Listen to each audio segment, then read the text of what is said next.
The thoughts, opinions, and general overall shade thrown on High at 9 News are those of the individual speakers and not those of High at 9 News, its audience, or its advertisers. The statements made do not constitute medical, legal, or financial advice, and for advice tailored to your specific situation, please consult with a licensed professional. Welcome to the High at 9 News Hour, where you will hear from cannabis industry experts and professionals from around the country talk about important topics while shining light on global issues and discussing cannabis as it relates to politics, regulation and reform, data and technology, science, research and medicine, family and parenting, art, celebrities and entertainment, fitness, sports, mental health and wellness, and plant-based medicines and entheogenics. Together, we are building a stronger community, fighting the stigma and creating change. With your host, Jason Beck, joined by special industry expert correspondents from around the country, and daily antics brought to you by Cannabis. Coming to you live every Monday through Friday at 9 a.m. Pacific Time and high noon on the East Coast. And thank you all for getting high at 9 with us.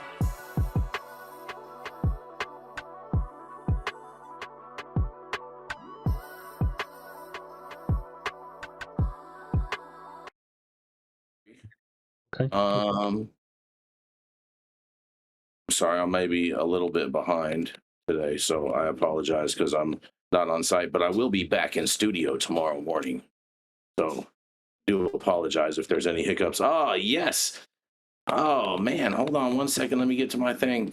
Good morning, you guys. It is Wednesday, February 11th, 2026, and today is National Latte Day. Latte Day. Dale. I drink black coffee you can float an iron wedge in. No, I drink lattes. I like a good latte, and I always sip it with my pinky up. Yeah, sure. I bet you do. Yes. Right. I know you so well. Yeah, you know, the little pinky up, right? Nope, I'm all about I told y'all I'm a cafe de olla kind of girl. You're drinking the coffee of the revolution. Cheers. Mm-hmm. I love it. It's also National Guitar Day today. Ah, hey, I like my Martin. I play my Martin every day. I was going to say, Dale, you look like a guitar player. So I am. That's how I survived prison, man. I taught guitar and played it every day. Look at that. Look at that. Did you sing the laws away in prison? Well, I don't have the good a voice. It don't stop me from singing, but yeah, I was in bands. I performed, solo in prison. What are you going to do? I controlled the music room.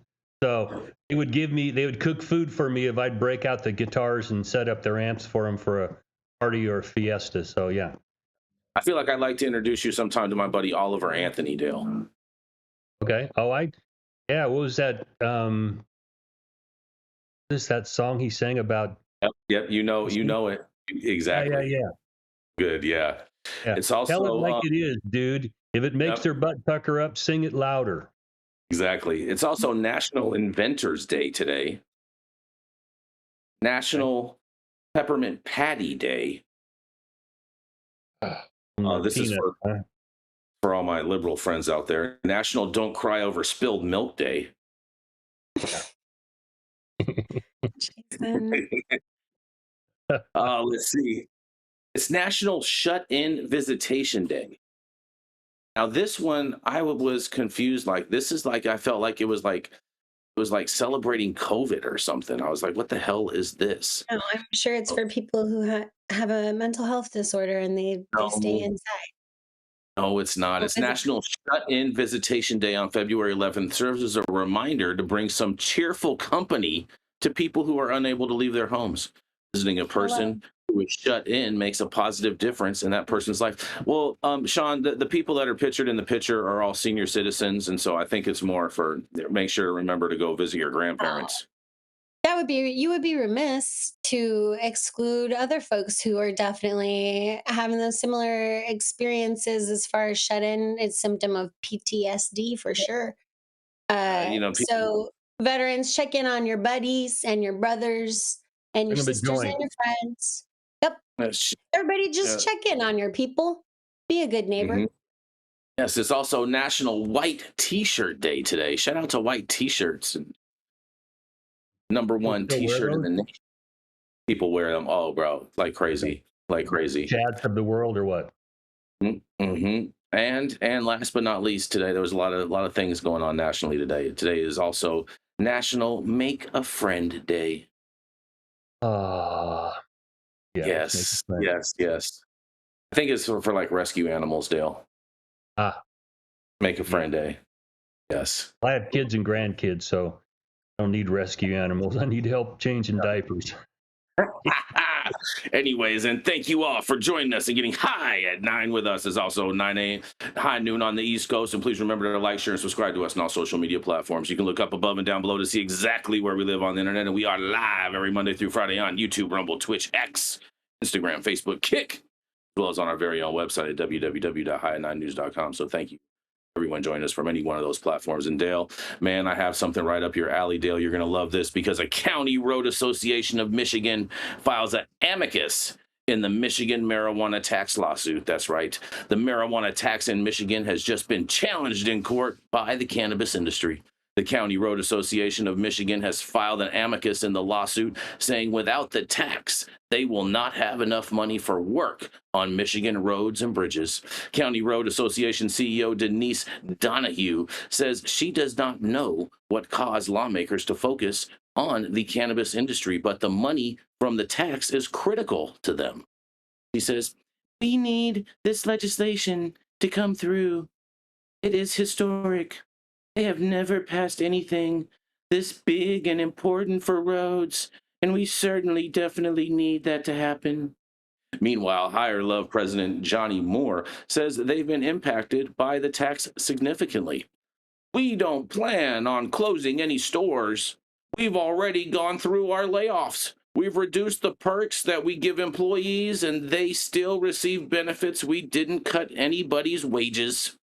Moore says she has been doing everything she can not to pass the tax onto the consumer. And meanwhile, Donahue says money for roads needs to come from more than just a gas tax.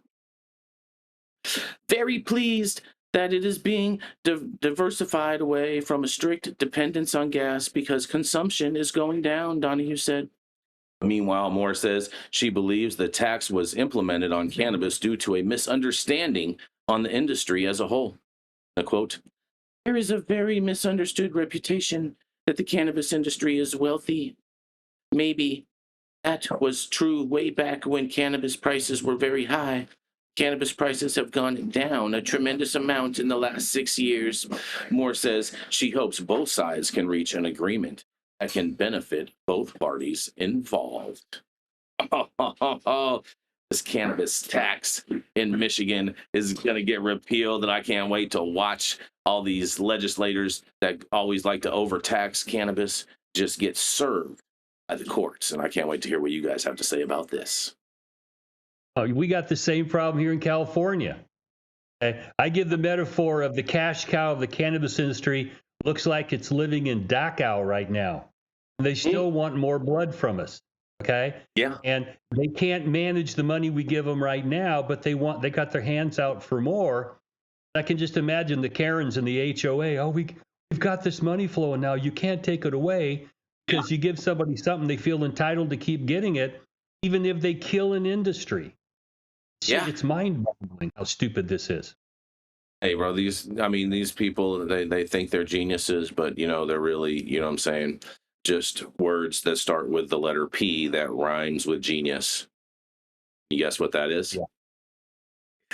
Well, if you could convince me that bureaucrats and bureaucracies know how to be efficient and run something, I might be in support of it.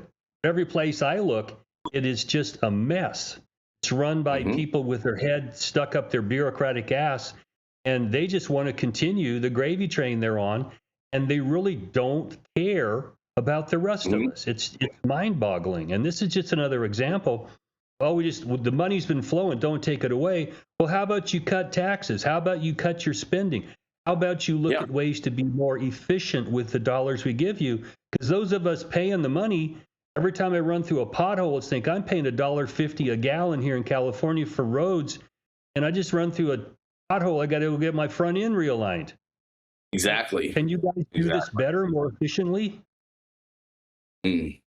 I'm with you, Dale. I am so with you on that. But maybe that's why they call them potholes, Dale. Ever think about that? Any thoughts on not this? very long, unless I'm smoking weed and I'm not driving when I'm doing that. So I don't know. I think about it at a party maybe, or on your show. Yeah, there we go. It just sounds like another swan song. I don't know. I think, yeah, Dale, I totally agree. There is a level of bureaucracy and ineptitude where folks just want to get paid even if they're not doing anything. And that has been a problem we've had systematically. And there is a level of obvious corruption at this stage where Mhm. cannabis operators worried about taxes. There's so many issues on the docket right now for the American public that is just one of the symptoms of the disease. So what can I say? It's part of the thing. It's part of the cycle. It's the mess that we're in, but keep showing up and try. Like, we're seeing more people, young people running for office. We're seeing more people participating. We're seeing, definitely in Texas, more people having a conversation about who is running, who's getting primaried for their Senate races and their local legislature. And it's independent journalism is becoming more of a thing. And I think you're going to find a new level of accountability that public servants won't be able to escape in the future if we pass this test, but that's a big if. So we'll see. Just got to keep on keeping on at Michigan. I'm That's glad right. that they figured out that this was like not the cash cow that they thought it was. I thought it was funny when you said everybody thinks everyone in the cannabis industry is so wealthy. I was laughing and smoking to myself behind the scenes, just like everybody broke. Like, that is the Exactly. biggest. That's Broke ass hilarious. broke. Oh, it's Yep. hilarious. Everybody's hurting right now. And so it's just, you gotta, those who will survive it will, and those who will not, that's okay too. There's always room for iterations, and there's always other ways to figure out how to give back or expand your mission. So congrats on, you're not going to get as taxed, and hopefully it stays that way, but don't hold your breath.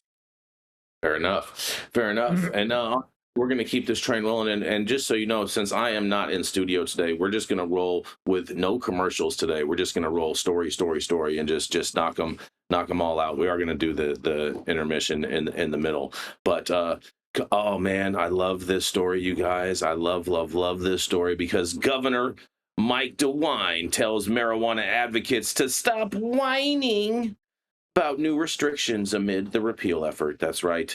Ohio Governor Mike DeWine wants cannabis advocates to stop whining after Republicans passed restrictions on marijuana and completely banned intoxicating hemp products. Those complaining activists are collecting signatures to put a referendum on the ballot to repeal the new law. And in November of 2023, 57% of Ohioans voted yes on the issue number 2, the legalization of adult use cannabis. But Ohio Senate Bill 56, signed into law in December, makes dramatic changes to marijuana usage and bans low-level THC hemp products. Frustrated with the legislation, Urban Artifacts' Scotty Hunter wanted to make a change.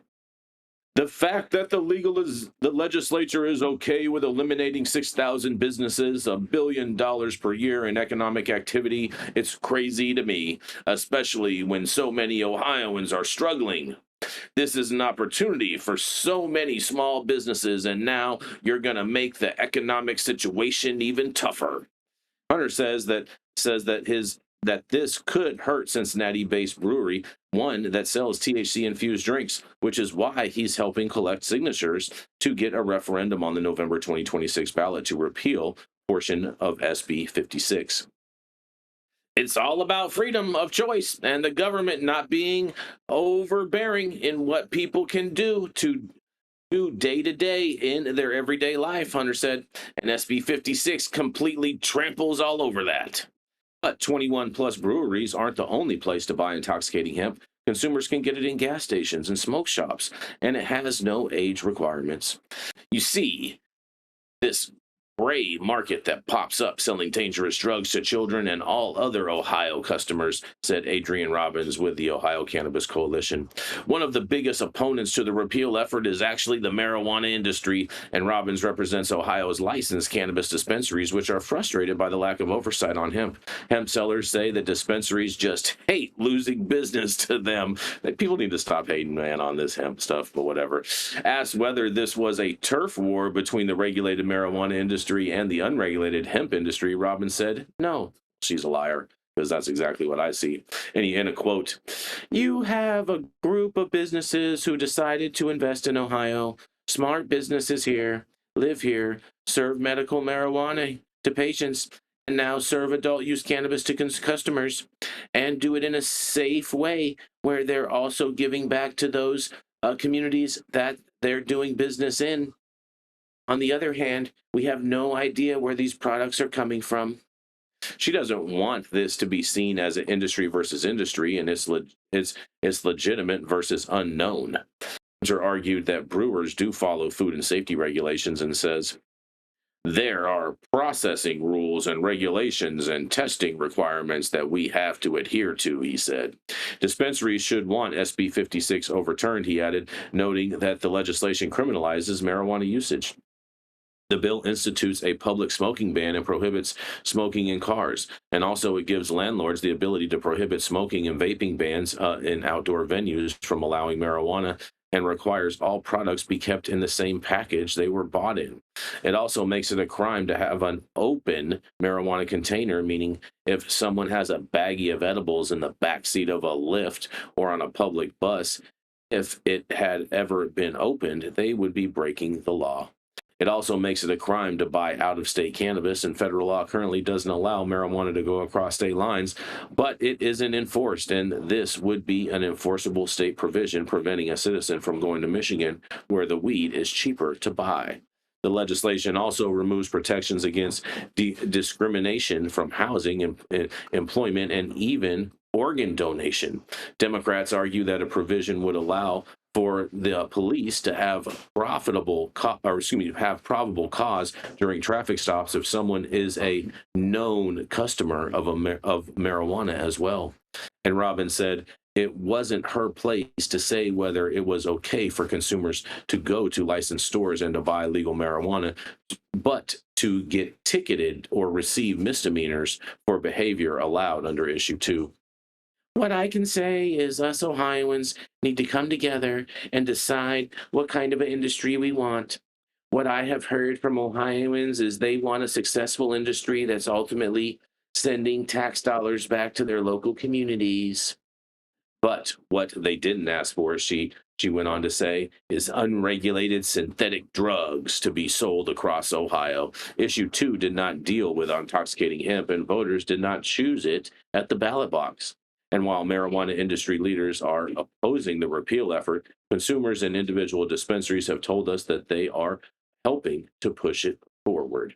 And this story goes on and on and on. I'm just going to kind of cut it there because that's, if you want to read the whole article, you can go to our website at www.high9news.com and hear it all. But Governor Mike DeWine, he's telling all the cannabis people to stop whining.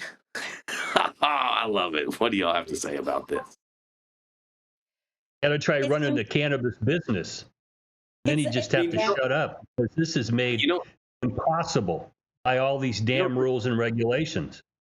This is what's kind of funny about like my confusion as to who he is asking to stop whining, because the infighting, like, would that be everybody, or and I get,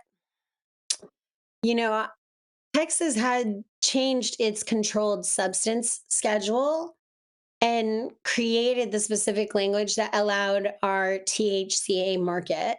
In other states where they did vote and pass measures and create rules, it's a lot harder to argue for hemp in those spaces. Yeah. Because they made rules, like you, and that's the deal when you sign the dotted line, man.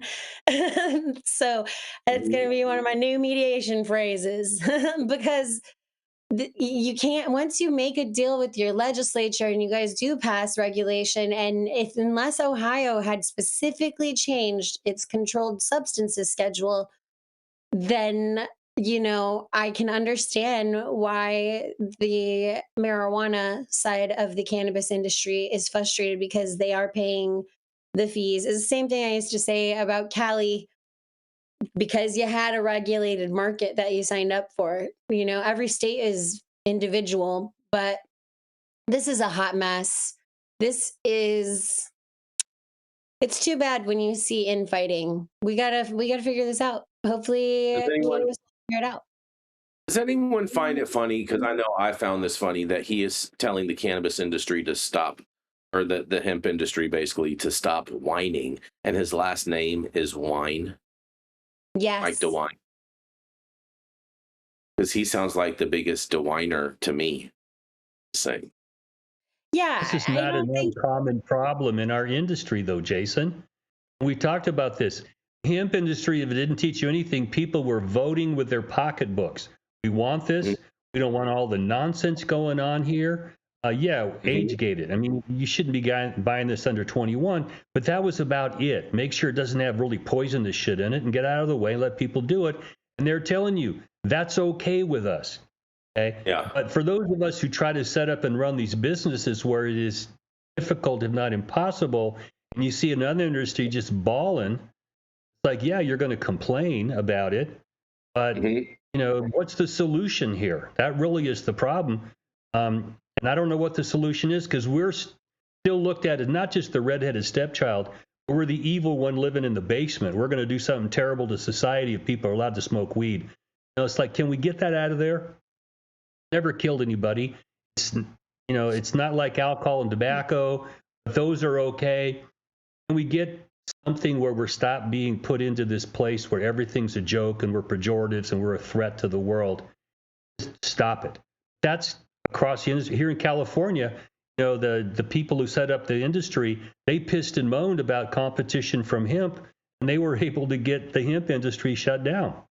Didn't like to see it, but when it costs you $1 million to set a business up, and you're struggling, and some guy can run it out of the trunk of his car, okay, yeah, you're going to have something to say. But it needs to be fixed at a higher level, and stop pissing and moaning. Do something concrete to address the concerns and issues in the industry, then stop telling us we're whiners. Okay, do something to help us. That is like the ultimate bottom line, because I think any elected official saying that, a large group that contributes at least what they've said is 1 billion, and it makes up a base of voters as well. Telling them that they're whining as a public servant is a major turn. It's like a no for me. I love it. I It's a think. hard pass. Swipe left. And it's like, it's endemic of the issue that we have in government, is that they're not listening to the people on the ground. And it makes it very difficult to legislate when you refuse to receive feedback and to incorporate it into the evolution of this system and machine that we're trying to build this democracy out of. So they got to be receptive to feedback. It's essential, because we're in a time of a lot of change and growth, and we'll see what the hell happens. But suggesting that they're whining is really, I think, in poor taste. Not what I would have recommended. Fair enough. And we're going to keep this train rolling. We're going to roll right into attorney at law, Mr. Dale Schafer. Dale has been an attorney since the Reagan administration. He has represented physicians, hospitals, insurance companies, cops, corrections officers, and for the last 25 years, he has specialized in cannabis law. He served a 5-year federal prison sentence for helping medical marijuana patients and managed to save his law license. He's blunt. He doesn't smoke them because they're ratchet, they're nasty, and they turn your teeth yellow and other things yellow. But he is honest, and he's unconcerned with public opinions, your opinion, or anyone who wants to identify as anything else's opinion. And he will show you how he can defy gravity with it like a superhero by pissing up a rope. is your favorite TO loco, and you can find him at his own law office at the law office of Dale Schafer. Hi, good morning, everybody. It's your favorite TO loco, Jason's favorite full of shiticus. Here to, I don't have a problem laughing at anybody, including myself. But when I read the story that I'm going to cover this morning, it kind of irritated the shit out of me, because it is what's really wrong with California cannabis. And this comes out of MJ Biz Daily. It was actually written on the 5th by Chris Roberts. And the headline is, "Can legal California cannabis sales grow by $1 billion?" Okay.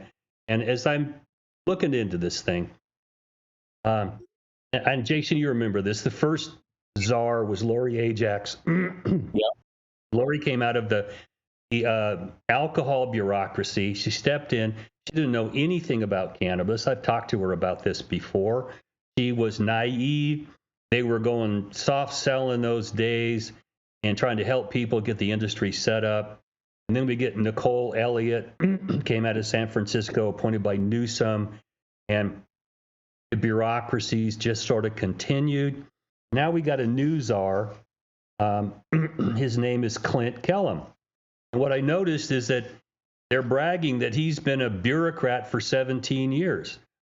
So if you take someone who's a career bureaucrat and put him in charge of a bureaucracy, I don't know what you expect to get. Yeah.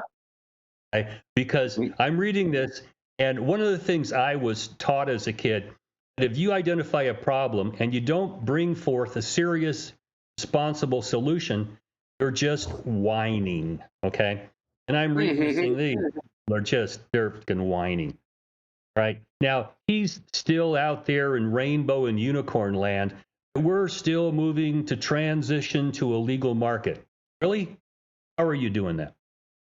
You're killing our industry out here. You're Jethro Bodine clumsy, can't figure shit out, okay? And it's infuriating to read this, because right now the cannabis industry in California is at a 5-year low, okay? We are being killed. And they're saying, oh, we've got 40% of the cannabis market in the legal industry. And I just start laughing. It's like, Jason, where do they get these numbers? They pull them right out of their ass.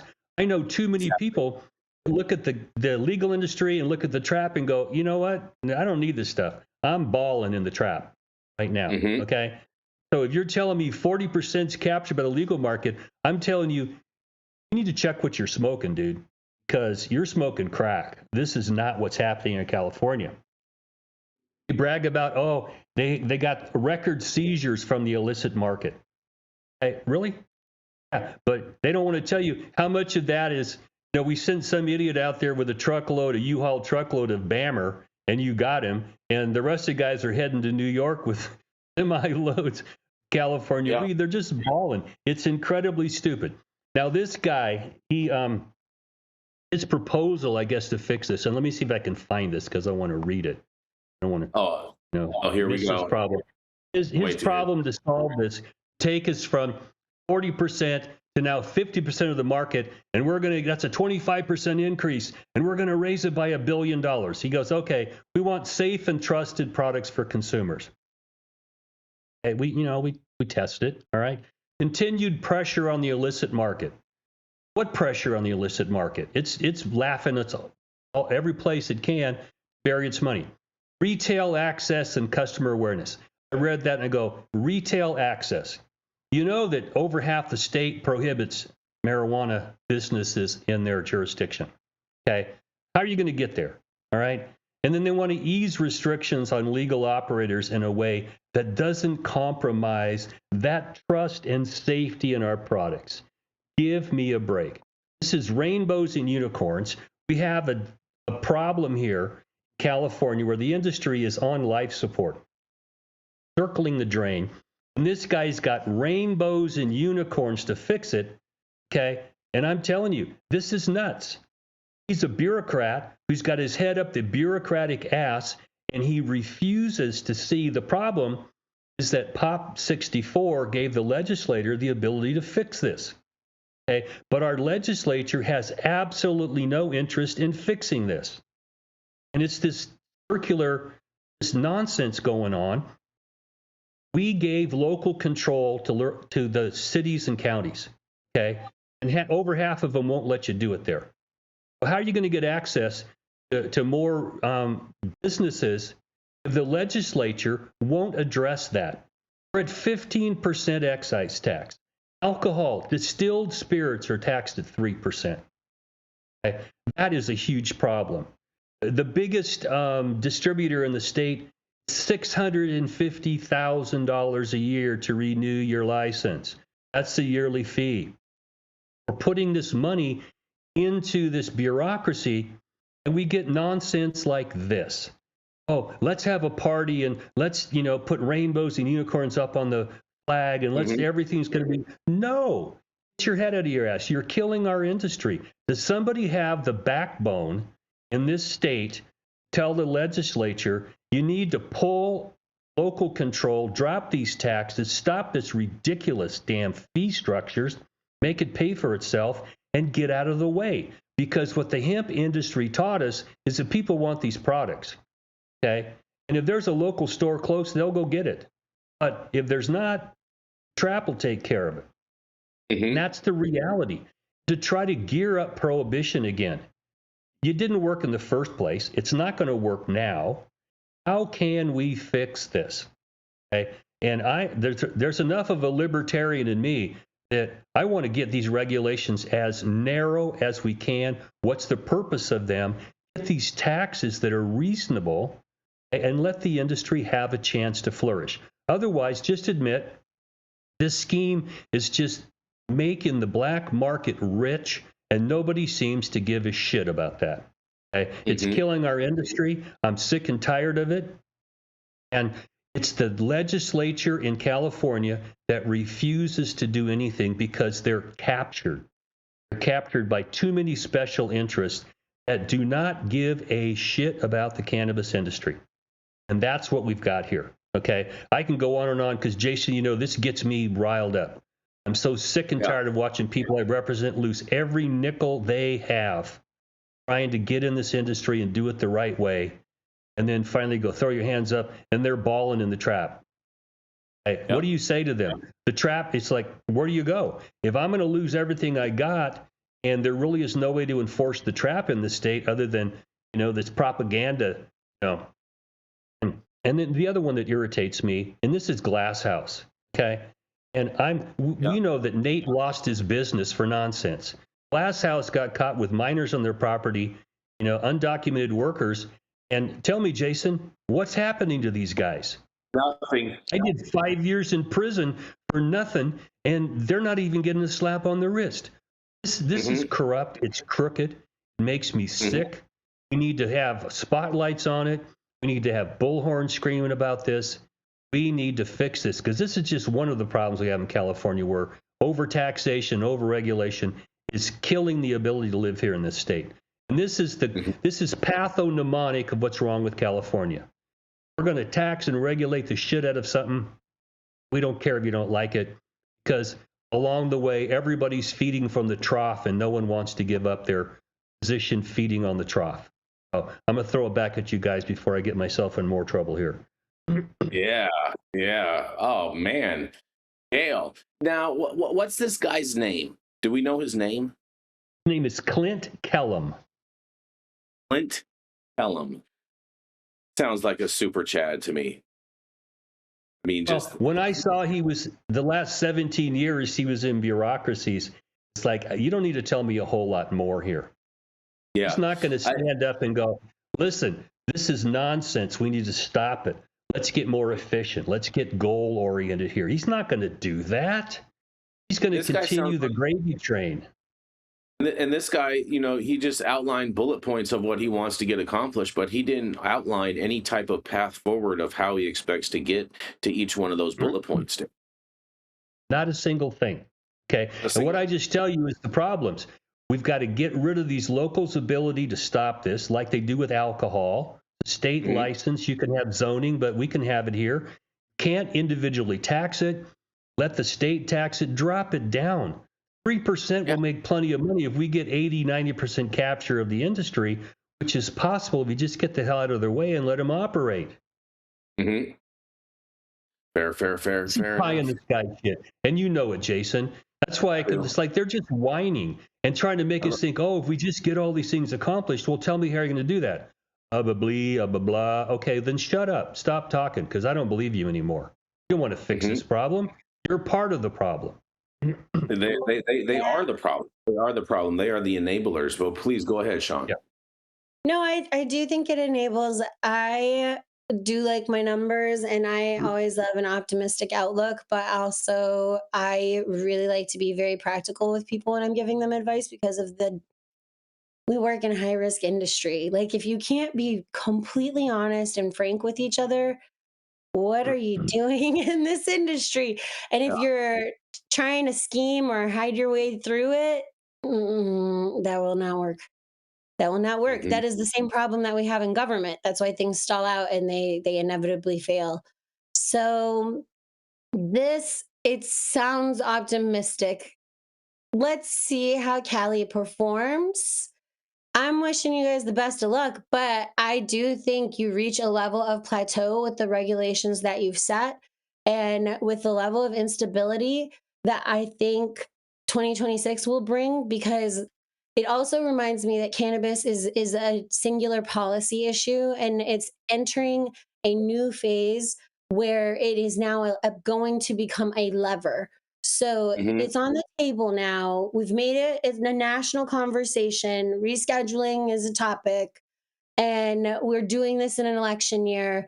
It is a very easy lever and campaign promise that you can turn off super quickly as soon as you're in office to slow that Mhm. slow it down, because there are so many different systems it would shift, including the prison industrial complex system, private prisons, and that whole money making Yep.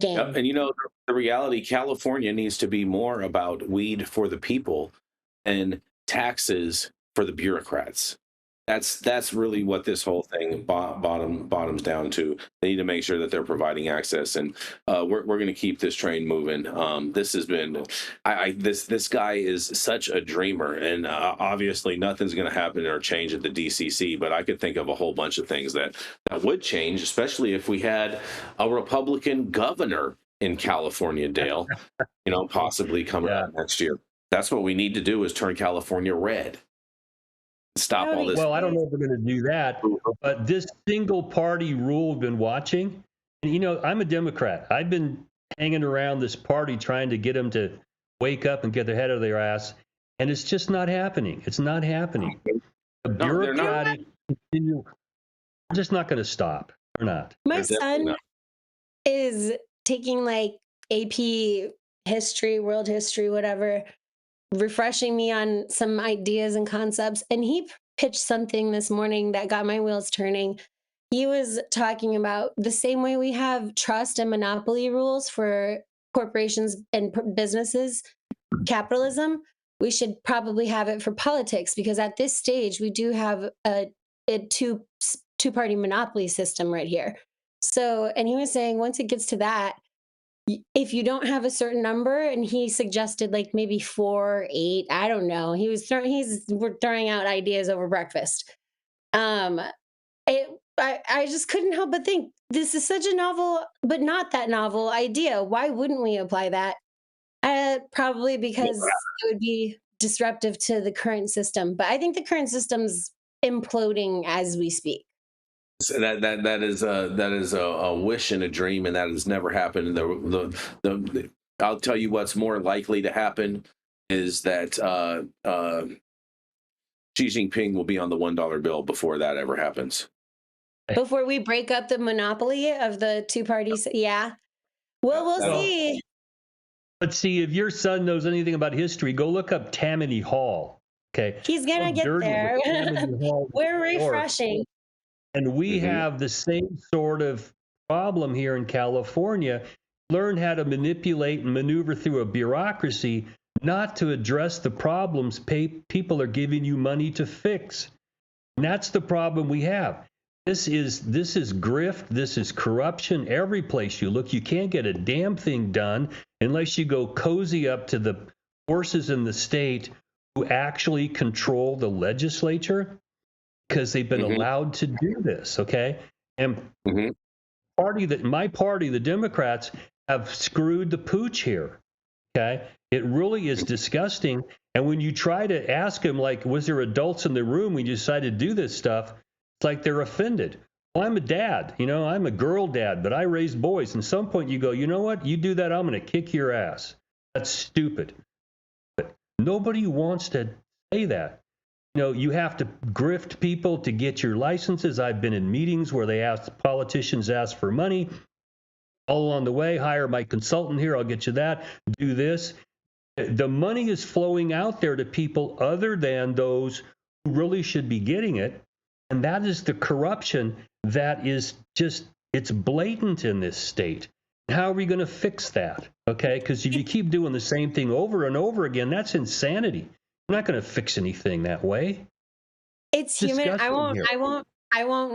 I won't expand too much because I know I want to get to the next story. But it is human behavior because what you described, if you closed your eyes and removed the noun, sounds exactly like cannabis industry operators too. Though, like it's just disorganization on a massive level. We have to just have better social conversations and education about this, and these kinds of conversations where we can help more people kind of sort this all out because there are so many operators who just hemorrhage money in every which way except for the right direction, and they'll see an article like this and they'll totally pivot their entire plan because of one article or a single PR wave. Like, you got to pay attention to the PR waves. If you are watching it happen as a PR wave, you've already missed the forefront of whatever it was. So be careful with that. But, Mhm. human behavior, what can we say? Fair enough. And on that, stop whatever you're doing. Make sure you smash that like button. I know we'll appreciate it. You'll appreciate it, and YouTube will appreciate it. Also, make sure you subscribe to the channel if you're not subscribed already. And all of the articles that we cover on today's show, you can read directly on our website at www.high9news.com. And and apparently Nick is trying to chat, but he's been silenced, and so we're trying to fix that for you, Nick. Just hang tight. We're trying to fix it for you. I've sent them the message. And it's rainy here in San Diego. And Steve, send me a text. Now, I may want to check out one of your restaurants down here tonight. I'm out here with the Navy today for their West Conference, and it's a big conference out here. And shout out to all of our naval men and women out here in the Navy. And on that, we're gonna roll right into Miss Shaun Salvaje. She's a mom. She's a mediator. So that's how you know she has kids. And of course, she's a veteran who served her country proud. It is none other than Miss Shaun Salvaje. Thank you, Jason. And Yes. OG Grandma had a comment asking about the levers. It'll be an election lever. So they'll use cannabis to move the electorate. Basically, expect waves over the next, I'm forecasting rain showers over the next year and a lot of thunder.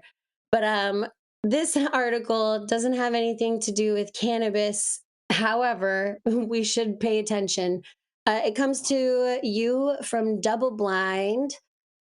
Veterans caught between policy paralysis and controversy in DC. As Congress weighs new psychedelic bills, veterans remain caught between promise, policy, and unresolved ethical concerns. Oh, isn't that the name of the day? Mm. This is a featured story by Jack Gorselin, a good friend of mine. Jack is doing great work covering psychedelics, news, and information. So shout out to Jack.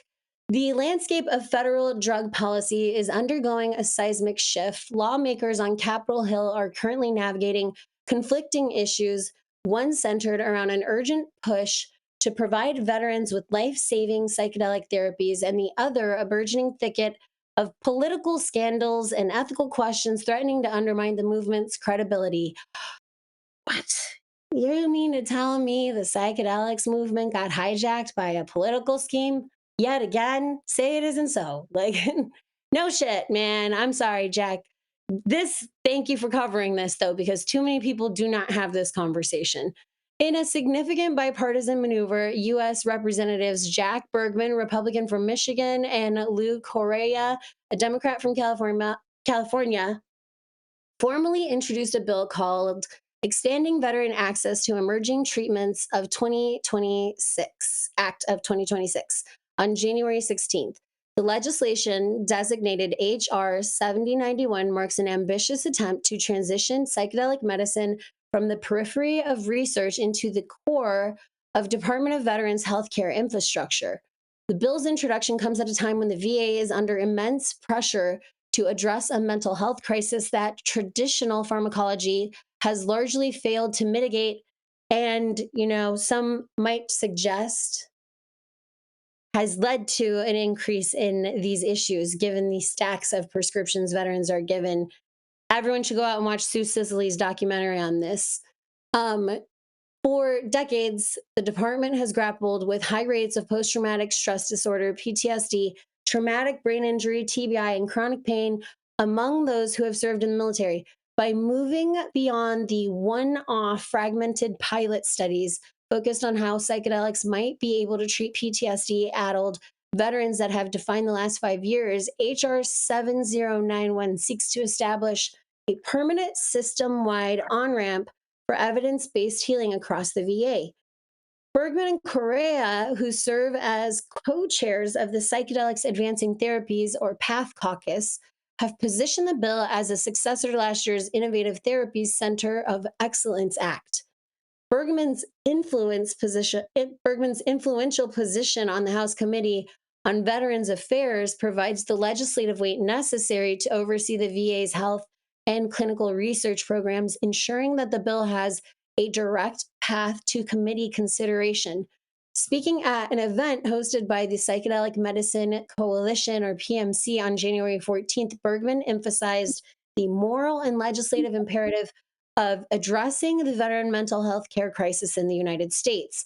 It's up to us as the legislative branch to pass good laws and to fund the appropriations so we can generate the research and find breakthroughs and ultimately implement these breakthroughs so patients can receive better care, Bergman said. Under H.R. 7091, the VA is authorized to conduct extensive clinical trials using innovative treatments and emerging therapies, including psilocybin, MDMA, ibogaine, ketamine, and 5-MeO-DMT.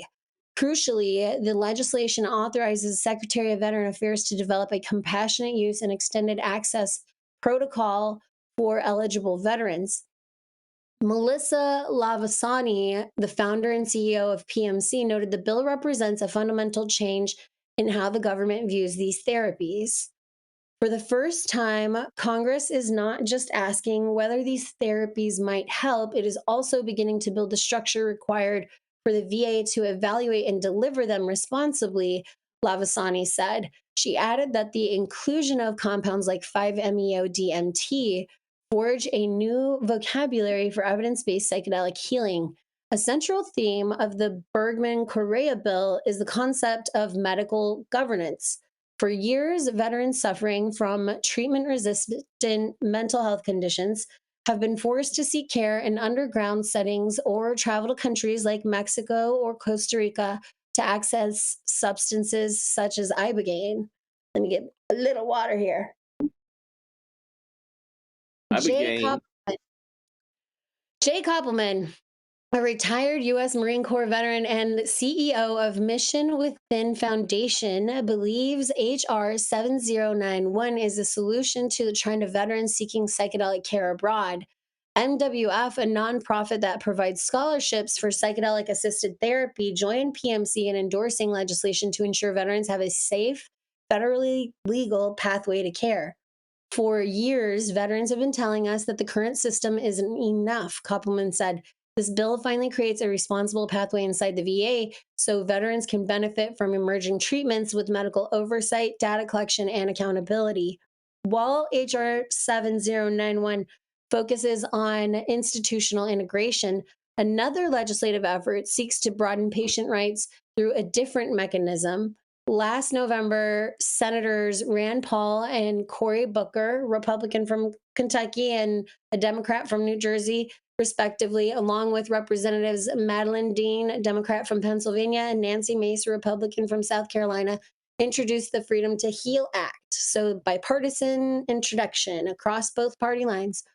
This bill aims to expand the 2018 right to try law to include Schedule 1 substances. Hello, cannabis. Are we paying attention? If passed, it would grant legal access to therapies like MDMA and psilocybin for patients who have exhausted all medical options, provided the drugs have completed phase 1 clinical trials. Wow, medical. MDMA I kind of get because that is made in a lab. So that comes from pharma. I get it. And it can be seriously abused, and we need studies on that. I totally could see bros munching on MDMA, trying to be happy, but also relying on the high to like try to get work done. And I think using that routinely is probably not healthy, guys. Um, so we need more studies, my friends. I am all about this, but you're hearing probably where the veterans are like, yo, yo, yo, yo. Let's make sure we don't rush it.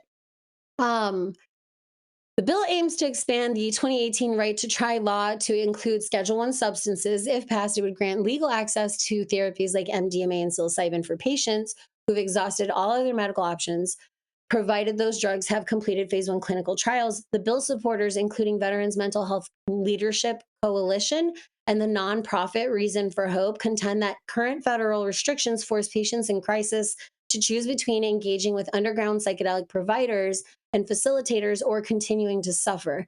However, the Freedom to Heal Act has raised concerns among some health experts and advocates who worry about the lack of established clinical protocols. Haha, you just heard me with the MDMA. I feel differently about psilocybin, though we need work. And Jason, let me know if we're like running on time. It's a lengthy article, but really good information. Um, Well, they can always read it on our website too, Sean. Yeah, I mean, I just want to give you the full spectrum story because the topic is yes, we do have these bills coming through that sound really good, and it's a yes, and we need to be careful about this stuff, especially it does raise a few red flags for me with the VA, and we can bring it back to the group. It raises a few red flags for me. I do want the VA to have support in this, but I don't think that should be without oversight. We have a history of the government and the military using psychedelics already. We already know this stuff. The CIA, we have whole programs that went awry, and it's public information at this point. So I have my reservations about how we should properly manage this. I also do worry, and it's good. I do see on the Ibogaine initiative that they are working with people from Africa and who are experts in their own medicine, because I do worry about a form of neo-colonialism in the psychedelic space, much like what happened in the 60s with Mexico and psilocybin and everyone, running through Oaxaca like it was their backyard. I'm going to bring it back to the team. What do you think? It's a good story, but we also have to be careful when we're making progress. Well, Sean, so this bill that you're referencing, you said was introduced by Congressman Correa, correct? It's a bipartisan bill, so yeah, Korea is a part of it. Love this. I love Lou. Lou's one of my favorite Democrats. In all honesty, he is a blue dog Democrat, and he calls things like they are. He stands up for veterans. He's a veteran himself, and much love to you, Lou. Now, in regards with the whole MDMA thing, Sean, I don't have any problem with people running around mollied out, whatever. They're not breaking into cars, they're not breaking into windows, they're just, what I'm saying, they just want to just show everyone their glow sticks, and what I'm saying, and No, I'm have a worried good. about their cardiac system. I think that can put you in some cardiac stress over time if you're using it as a stimulant and just bumping on the exciting, joyful feelings as well. It'd And be I really do good for the techno industry, Sean. Really good for the techno industry. What I mean, and for fist pumpers everywhere. Well, the VA is just a bottleneck. Okay. Mhm. And I don't know, Shaun, if you've gone there for medical care, I have I gone to avoid the the VA. VA as much as Yeah. possible. Well, the last time I was there, okay, they demanded a drug test before they would talk to me. I told them to, the last time I gave a piss test, federal government had a gun to my head. So you got a warrant? Maybe. Okay. That's the problem we still face. And just to, to bring back what federal government did to Molly and I, and why is they took they took a doctor out. Didn't my license. They couldn't mess with me too much. They took her license away because physicians are pusillanimous. They want this gravy train. They want to keep doing stuff. If the government growls at them, then they won't do it. Not enough of them will do it. And that's the problem we have. Because for those of us who are veterans, I was diagnosed with PTSD when I went to prison. Got better when I got out of prison, surprise, surprise.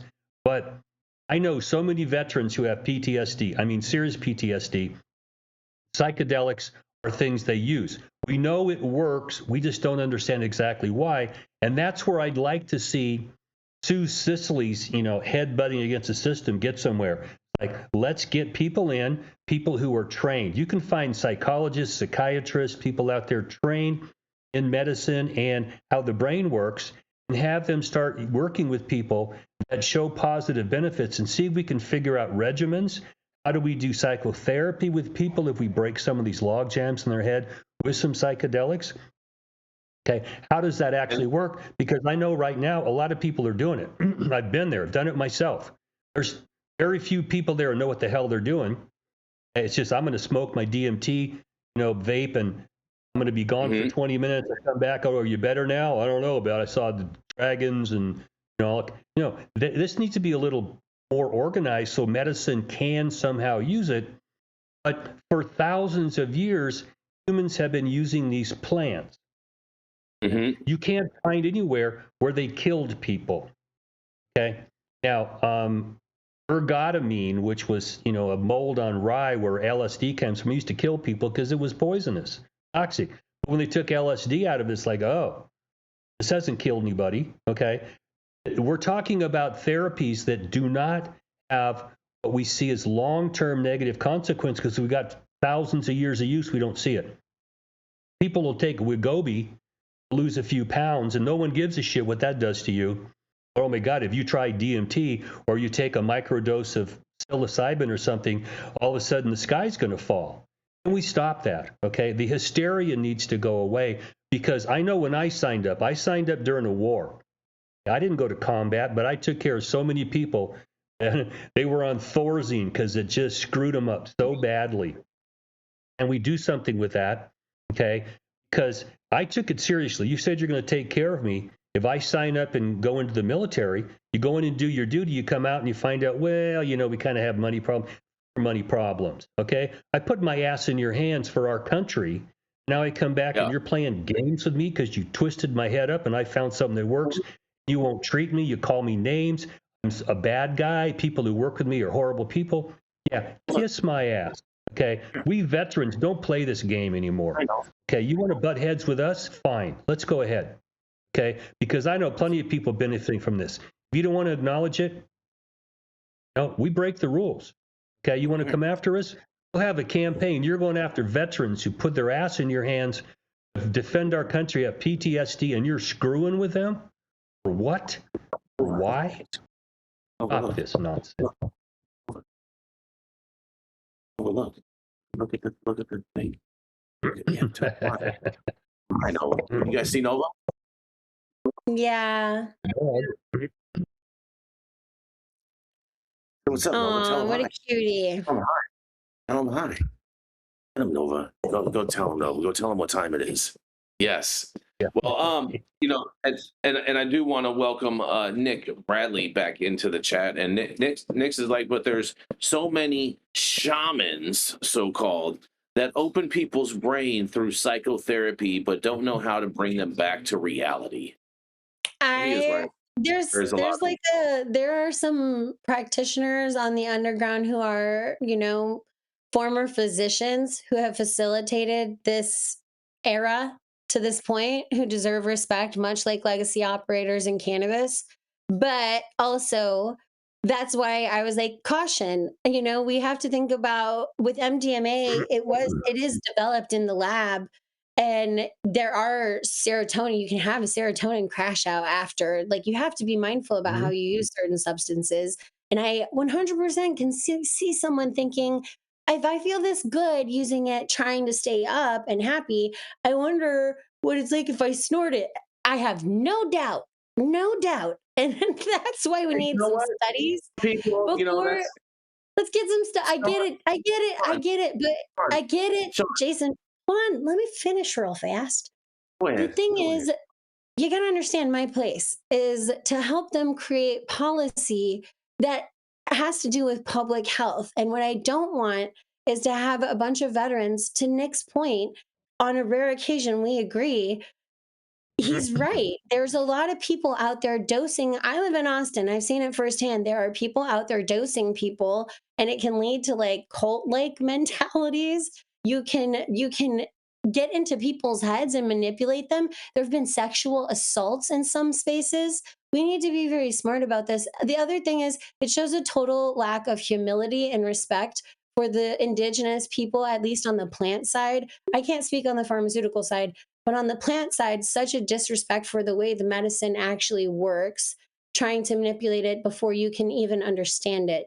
Study it first. I'm glad the VA is participating in this. I would love to see oversight because I don't want an MK Ultra number 2, or I don't want war fighters who need to have critical decision making and live with those decisions even in a time of war. I don't want them high on Molly shooting people. It's not a it's a you know, and you have to think about that when you have the Department of War, Department of Defense managing some of these programs. Veterans have been experimented on. This is not a conspiracy theory. Dale, we all know why we feel the way we feel about the VA. We are numbers often, and we need some guardrails. Well, this is my thing about this is, you know, I don't have any of these drugs, but I get in people's heads all the time already, Sean. And so you just imagine that. Wow. You know what I'm You are saying? a dose in yourself. That is 100% true. Dose of Well, fair. cortisol. Yeah, I'm a dose of truth. Dose of truth and reality and a wake up call to America. But nonetheless, that was fun. We wish all our veterans the best. We want nothing but the best for our veterans overall. But I have two more final stories for you guys. This next one is a long one. I'm not going to read the whole thing. I'm just kind of going to go into a little bit, and we can discuss it, and then we'll go into the final story because I think the final story is the most interesting one and is going to, you know what I'm saying, send you guys all in a tailspin anyway. But Florida officials have miscounting 54,000 plus signatures for the cannabis legalization petition. Florida election officials appear to have shortchanged an adult use cannabis legalization campaign by more than 54,000 valid signatures. Local election officials from roughly half of Florida's 67 counties validated more signatures for Smart and Safe Florida's initiative Petition than what state officials gave those counties credit for, according to a Cannabis Business Times analysis of Florida County Supervisors of Elections website. The state versus county discrepancies for valid signature tallies come after Florida Secretary of State Cord Bird's office accused on February 1st that Smart and Safe Florida proposed constitutional amendment to allow those 21 and older to access cannabis failed to meet the signature requirements for placement on the 2026 general election ballot. According to the Florida Division of Elections website, Smart and Safe Florida filed 783,592 valid signatures ahead of the February 1st deadline, coming 96,470 signatures short of the 880,062 needed to qualify for the ballot.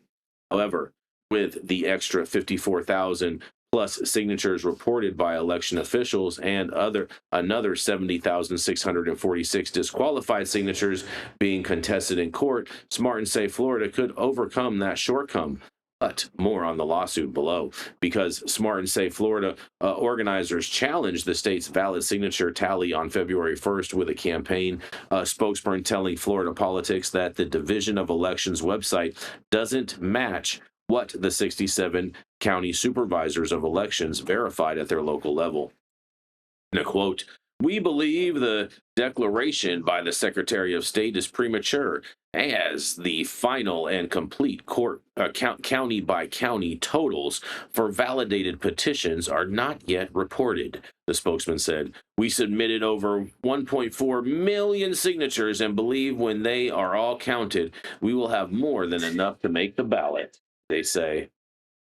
But the 67 county supervisors of elections websites now show that the local officials validated more than 833,000 signatures and deemed roughly 900,000 invalid, meaning they reviewed more than 1.7 million signatures from Smart and Safe Florida.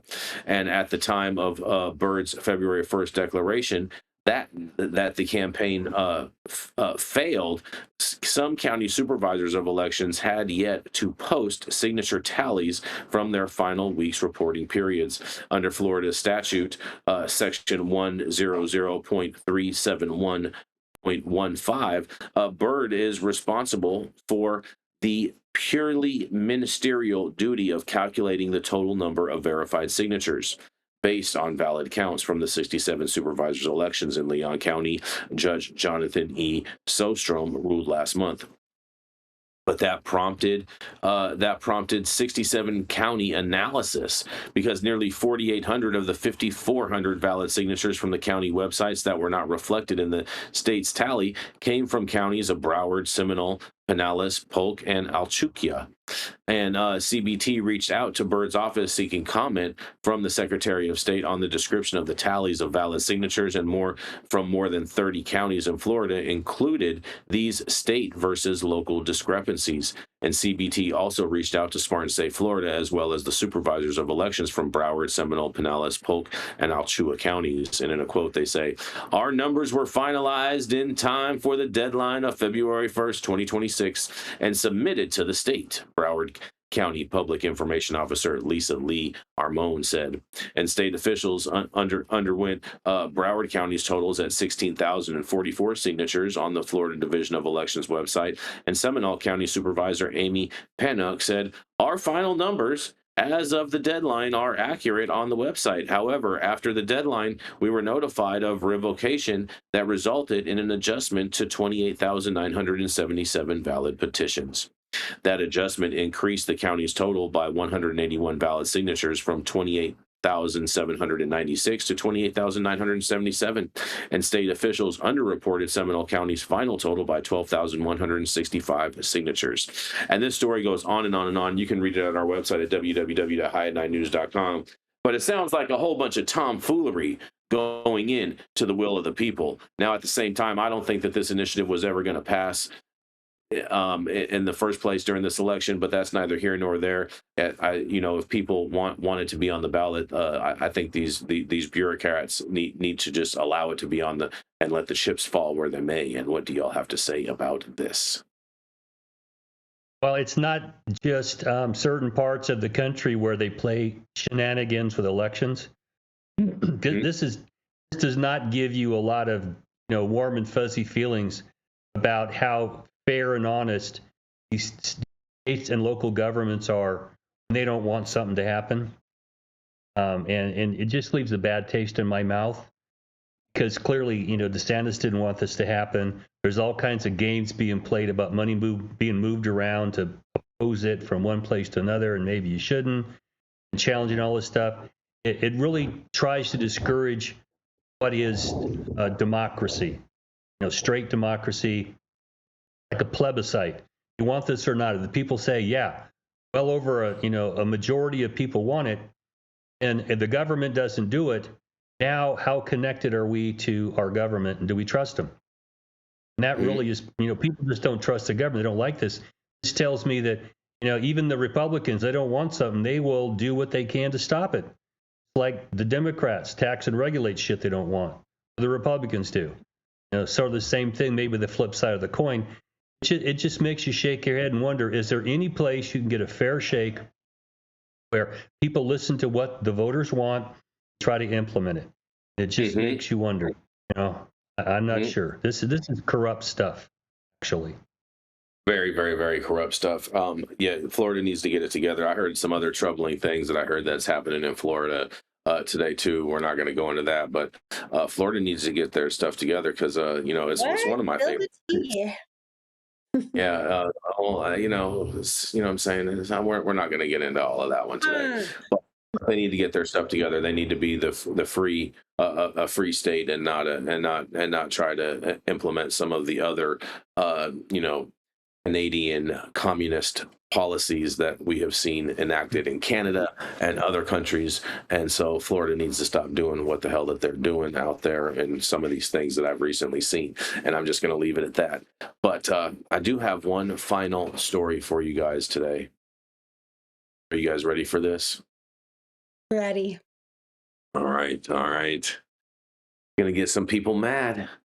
You people that are all hoping for some 280E relief, you guys are gonna, man, maybe a U.S. Congress bicameral bill to keep marijuana tax penalties intact even after rescheduling gains its 14th sponsor, you guys. That's right. A federal proposal designed to keep marijuana businesses from claiming standard tax deductions even after cannabis is rescheduled nationwide has added its first new backer in nearly a year. That's right. Representative Mike Lawler, a Republican from New York, has signed on to the House version of the measure, bringing the bill to 12 sponsors in the chamber and 14 in total when including the Senate companion. Lawler is the first lawmaker to join the proposal since April of 2025, and all 14 sponsors are Republican. The legislation, HB 1447, was introduced by Representative Jody Arrington, a Republican from Texas, and it would amend the Internal Revenue Code to ensure that marijuana businesses remain ineligible for common deductions such as rent, utilities, and employee wages, even if marijuana is moved from Schedule 1 to a Schedule 3 under the federal law.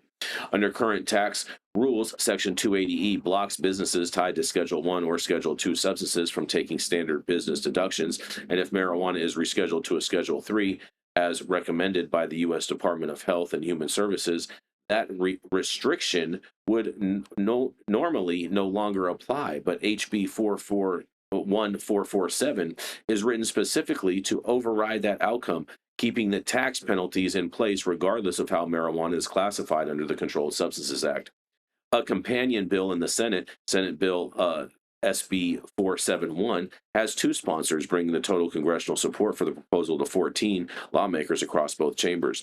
And since the measure was first introduced, President Donald J. Trump has signed an executive order directing the federal agencies to move forward with marijuana rescheduling. The DEA is now expected to issue a final rule in the near future, with Pam Bondi telling several people at the end of January that the ruling would be published in a matter of days. And once the DEA follows through with a shift to Schedule 3, marijuana businesses nationwide would otherwise be positioned to claim some tax deductions, as most of the industries, for the first time in decades, and the passage of HB 1447 would prevent that from happening, maintaining one of the most burdensome financial barriers facing the legal cannabis industry. What do y'all have to say about this?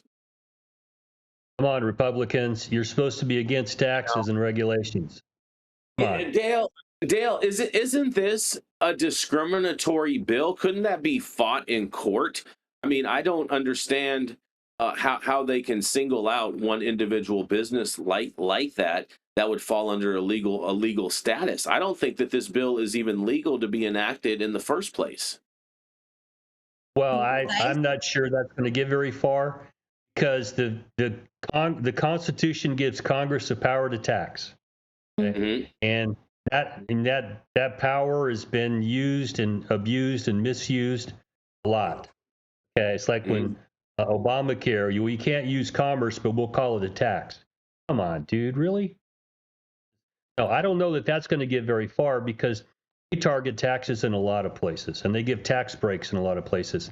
It's discouraging. And I've had these discussions with Republican friends of mine. It's like, you piss and moan about the Democrats taxing and regulate everything. If you get a chance, what do?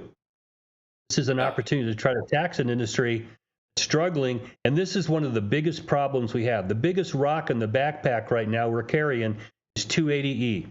You can't write Yep. your lease. You can't write your employee cap, all your insurance, all this other stuff, only cost of goods sold.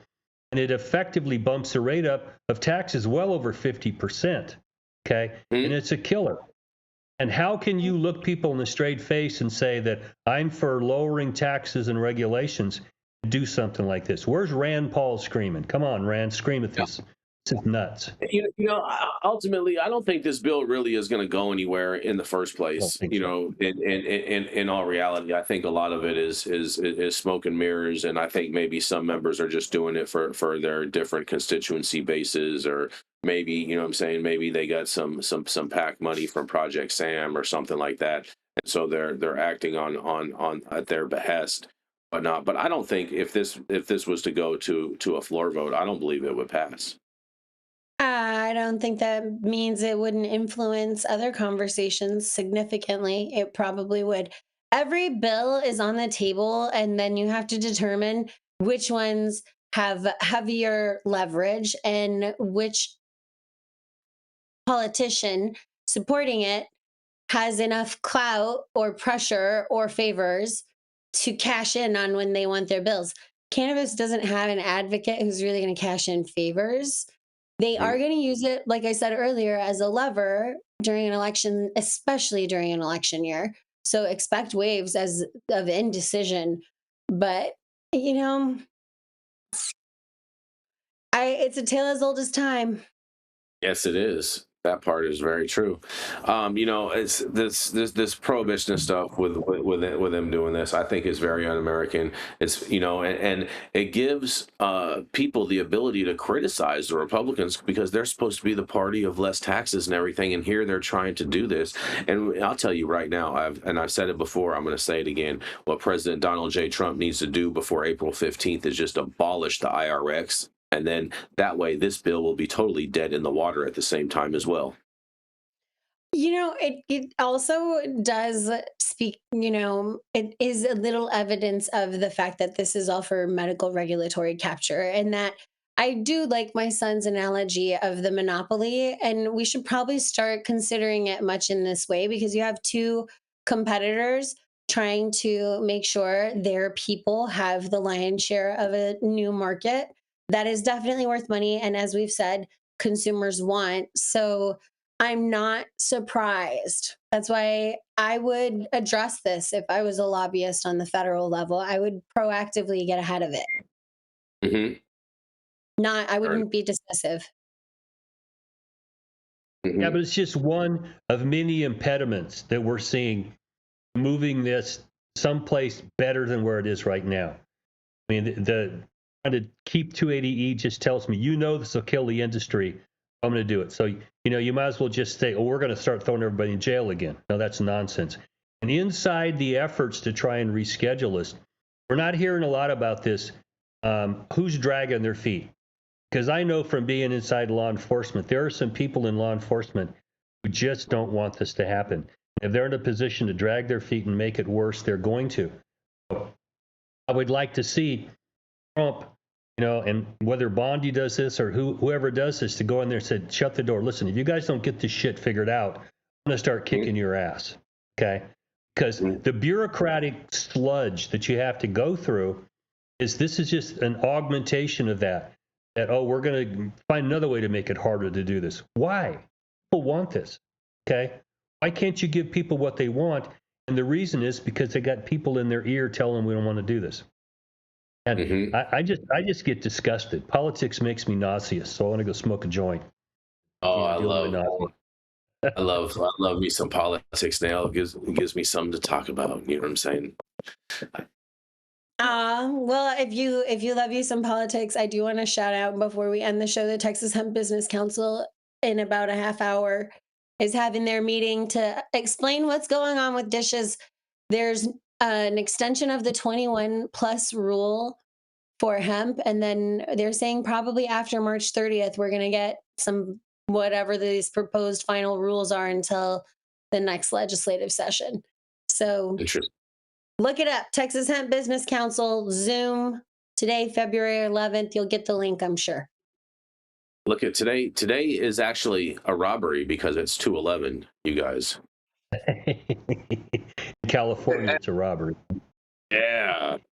Yes, and on that, thank you all for joining us and getting high at 9 with us every Monday through Friday at 9 a.m. Pacific and high noon on the East Coast. And big shout out to our audience and supporters for tuning in daily and listening to this insanity that is the developing cannabis industry. Huge thank you to Catalyst Cannabis for helping us keep the lights on, and thank you to our correspondents for being absolutely amazing. And thank you to Cannabis Sativa L for giving us a reason to do this every day. Thank you to Cloud Media Partners Elias and Gabriel. They're somewhere in the metaverse. And thank you all for tuning in and getting high at 9 with us. We are America's #1 daily cannabis news.